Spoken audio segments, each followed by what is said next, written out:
Personality, ये एक ऐसा शब्द है जो हम सब इस्तेमाल करते हैं, है ना? यही तो वो चीज़ है जो हर इंसान को दूसरे से अलग, एकदम यूनिक बनाती है। पर कभी सोचा है कि इसे वैज्ञानिक नज़र से कैसे देखा जा सकता है? चलिए, आज इसी पर्सनैलिटी के मैप को थोड़ा समझने की कोशिश करते हैं। आखिर ऐसा क्या है जो किसी भी इंसान को वो बनाता है जो वो है? सवाल बहुत सीधा सा है ना? लेकिन इसका जवाब साइकोलॉजी की दुनिया में बड़े ही दिलचस्प तरीके से ढूंढा गया है।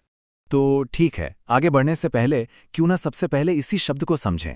मतलब जब हम कहते हैं पर्सनैलिटी या व्यक्तित्व, तो इसका असली मतलब क्या है? अगर साइकोलॉजी की भाषा में बात करें तो पर्सनैलिटी क्या है? ये किसी भी इंसान की सोच, उसके बर्ताव और उसकी अपनी खासियतों का कह सकते हैं कॉम्बिनेशन है। मतलब किसी के फिजिकल, मेंटल और सोशल गुण मिलकर जो एक पूरा पैकेज बनता है ना, वही है पर्सनैलिटी। और यही वो चीज़ है जो एक इंसान को दूसरे से बिल्कुल अलग बनाती है। अब आते हैं मुद्दे पर। देखिए, 20वीं सदी में एक साइकोलॉजिस्ट थे, रेमंड किटेल। उन्होंने एक बड़ा काम अपने हाथ में लिया। उन्होंने ठान लिया कि पर्सनैलिटी को समझने के लिए एक साइंटिफिक फ्रेमवर्क बनाएंगे। उनका मकसद एकदम साफ था, पर्सनैलिटी के जो बिल्कुल बेसिक कोर एलिमेंट्स हैं, उन्हें खोज निकालना। और कैटल ने ये काम हवा में नहीं किया, कोई अंदाज़ा नहीं लगाया।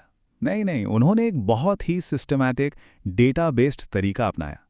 पहले तो उन्होंने लोगों के बिहेवियर को बारीकी से देखा। फिर उस बिहेवियर में जो पैटर्न, जो गुण दिख रहे थे, जिन्हें हम ट्रेट्स कहते हैं, उन्हें पहचाना। और आखिर में इस सारे डेटा को एनालाइज किया और तब जाकर वो किसी नतीजे पर पहुंचे। और जानते हैं, उनके एनालिसिस से एक कमाल की बात निकल कर आई। कैटल ने बताया कि पर्सनैलिटी के ना 2 अलग-अलग लेवल होते हैं। अब ये जो कॉन्सेप्ट है, ये सच में बहुत दिलचस्प है। कैटल ने 2 तरह के ट्रेट्स में फर्क बताया। एक है सरफेस ट्रेट्स यानी सतही गुण, और दूसरे हैं सोर्स ट्रेट्स यानी मूल गुण। सरफेस ट्रेट्स तो वो हैं जो बाहर से ही दिख जाते हैं, जैसे कोई कितना सोशल है या कोई कितना शांत रहता है। लेकिन जो सोर्स ट्रेट्स हैं, वो गहरे होते हैं, परमानेंट होते हैं। ये असल में वो जड़ें हैं जहां से ये सारा बाहरी बर्ताव निकल कर आता है। इसको ना एक आइसबर्ग की तरह सोचिए। जो हिस्सा पानी के ऊपर दिख रहा है वो है सरफेस ट्रेट, और वो जो विशाल हिस्सा पानी के नीचे छिपा है, जो असल में पूरे आइसबर्ग को कंट्रोल कर रहा है, वो है सोर्स ट्रेट। तो सवाल ये उठता है कि आखिर ये गहरे छिपे हुए सोर्स ट्रेट्स हैं कौन से? कैटल ने अपने एनालिसिस से पर्सनालिटी के 16, जी हाँ 16 बेसिक बिल्डिंग ब्लॉक्स खोज निकाले। जैसे कि कोई कितना वार्म है, किसी की सोचने समझने की शक्ति कैसी है, या कोई इमोशनली कितना स्टेबल है।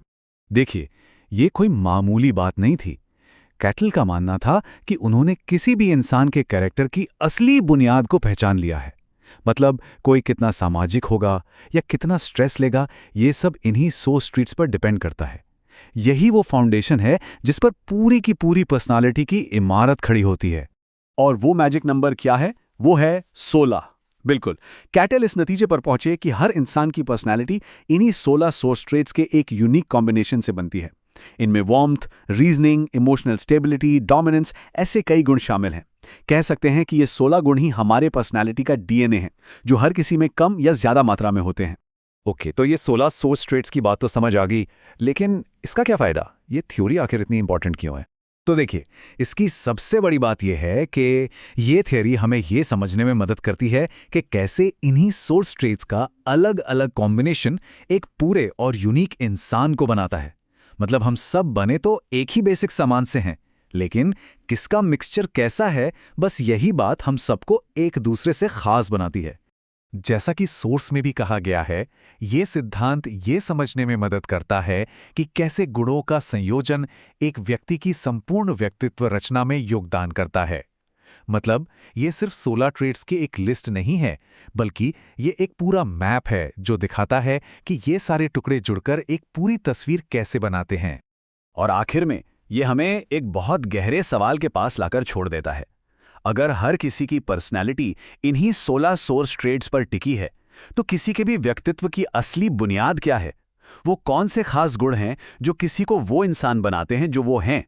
ये सोचने वाली बात है।